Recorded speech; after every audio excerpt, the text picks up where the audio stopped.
What's up, everyone? Welcome to my channel where I do music reviews. My name is Aaron, and today we're going to be checking out the new album, The Classic Symptoms of a Broken Spirit by the band Architects. This is their 10th studio album from the British metalcore band, and they basically have become the most influential band in the genre. Their first 8 albums or so basically set the benchmark of what metalcore should sound like. However, their last album, For Those That Wish to Exist, is their first album without guitarist and brilliant songwriter Tom Cyril, after he tragically passed away from cancer in 2016. And I gotta admit, it just hasn't been the same without him. The album has some of the most generic, soulless songwriting I've ever heard within metalcore.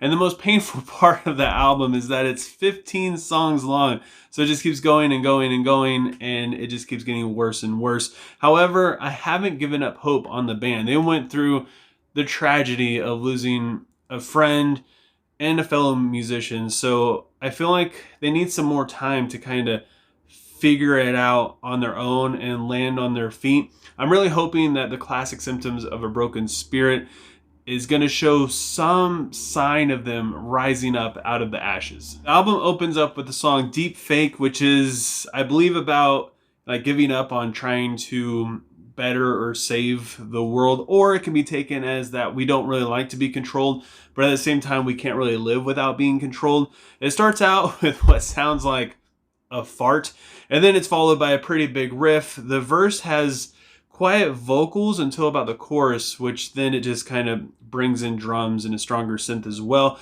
Verse 2 is a little bit more excited, but then it drops out kind of awkwardly for the pre-chorus.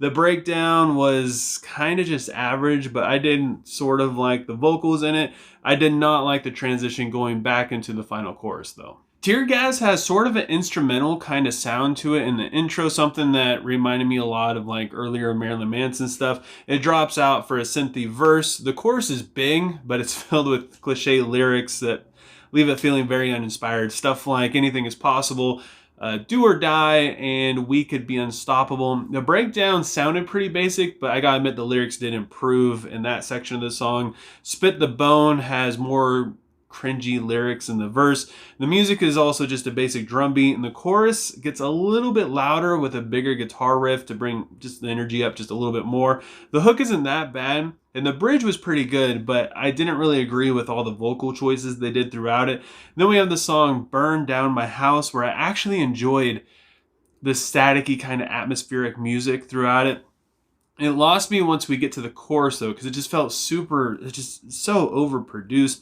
The lyrics are getting better. It's not super generic, but at the same time, they're saying the same lines just over and over again, so it starts to feel a little redundant after a while. Living is Killing Us starts out with an alright sounding riff and kind of a cool melody. The song just, it feels like there's no effort being put into it. The lyrics are just a bunch of cliche phrases all strung together. The music is just rinse and repeat from stuff we've already heard before. I mean, the chorus is almost exactly the same as the song that came before it, Burn Down My House. However, the verses are quite a bit different. They sound more like early 2000s Nine Inch Nails. When We Were Young starts out with a stompy-ish kind of riff. The verses do a good job at keeping the energy going. The chorus is ruined though because it basically has no creativity. I feel like the vocals and the verses don't really match the music. It's almost like they had two different ideas.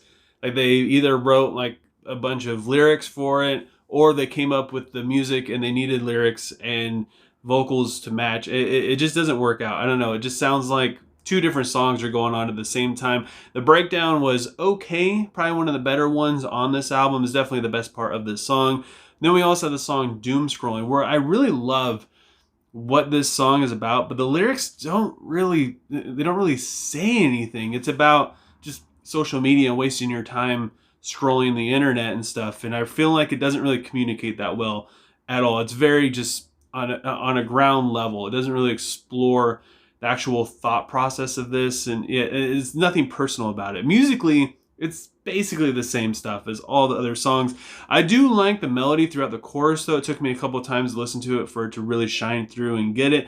And the bridge was decent, but again, nothing really that inspiring. With Born Again Pessimist, I'd really like to hear the intro riff, which is pretty decent, continue throughout the verse. They always try to hook you with this really cool riff, and then it cuts out for this like atmospheric this drum beat that you've heard on 8 other songs so far, and a synth thing, and it's just like they're just doing the same thing over and over again. They're just repeating something over and over and over, and it becomes very tiresome, and it is very boring. The lyrics are pretty good, actually. They're not great, but they're semi-original. And again, the breakdown on this one was the best part on the song, and it's another standout moment on the entire album, I gotta say, because it did bring the heat. Then we have the song A New Moral Low Ground, which is one of my favorite songs on this album, and I don't even mean it's like the best one and I didn't enjoy it. I actually did like this song. It's got a suspenseful intro, and the verse really makes me regret what I just said and thought about them doing the same thing over and over again and wanting to keep that energy in the intro going throughout the verse, because I mean they absolutely killed it. I feel like the distorted vocals and the aggression is what we all needed at this point. Even the chorus was a breath of fresh air. It wasn't like the most original sounding thing compared to what you would hear on the radio, but I mean it was just it was a lot better than what you've been hearing to begin with. It just took 9 songs to get here, that's all. The atmosphere in the bridge was a great pathway going into the guitar solo, which normally I hate guitar solos on metalcore stuff just because it's just too flashy for me, but it worked really, really well. If they're trying to change the sound of their band, which I feel they've been trying to do, obviously, this is the right way to do it. I feel like I feel like everything else they've been doing just it isn't really working. It's going too generic. They're losing their identity and their character, and they're losing what makes them architects, and they're becoming like metal Imagine Dragons. All the Love in the World keeps this inspiration that they all of a sudden got at the end of the album. It keeps it going. The lyrics in the chorus are great with good metaphors, and the message of this song is really good too, saying that metal is mostly just like negative theme, talking about how bad life is and the world is, and it's been done a lot, especially once you get more into like deathcore stuff. And they said that they wouldn't really fit in all that much if they wrote songs the opposite, about how good life is, with blast beats, which I mean that would also be completely acceptable considering that some of the other musical choices aren't really the best either. Then we have the closing track, Be Very Afraid. The intro has tons and tons of dissonance. The verse is probably the most inspiring thing on this entire album. The chorus is really sick too. I like the vocals on the lyric where he says spirit at the beginning of the chorus, and it kind of holds out, and you hear the rest of the vocals start to come in underneath it. The breakdown was solid. It's not really something I would go out of my way to listen to for sure, but again, this is the right evolution that I feel like the band should be taking. It's just my personal opinion. If they want to go more mainstream, more like radio rock, this is something that they should be doing to stand out from the crowd, to not be so generic, because I feel like the first half of this album is rough. And this is another one of my favorites on this album for sure. I enjoyed this album a lot more than For Those That Wish to Exist. The last 3 songs on this album, however, probably the only enjoyable moments to it. The production really lets the instruments start to breathe a little more. You can actually hear what's going on.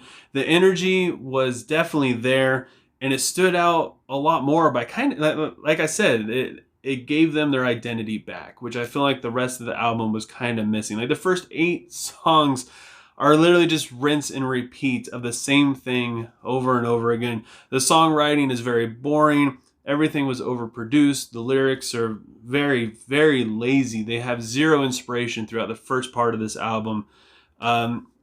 It's almost like when you've been with someone for a long time and you kind of get used to them, and you start to let yourself go, and you start to gain weight, and you quit taking them out, and you guys just aren't really having fun anymore. You're just kind of going through the motions.